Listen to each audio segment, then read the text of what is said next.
ne parlavo del tresor, del cavo des angleses, che è cada che il più del cailà capello qui. Cioè di che gli abbiamo bedelle enorme mes, men fen, per tanto per verdad.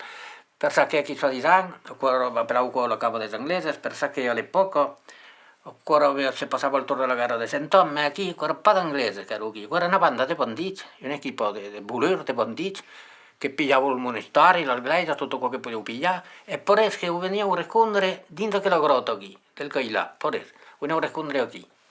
E poi si erano perseguitati, los gendarmes all'epoca, los perseguitaron e che abbandonarono, e se salvarono.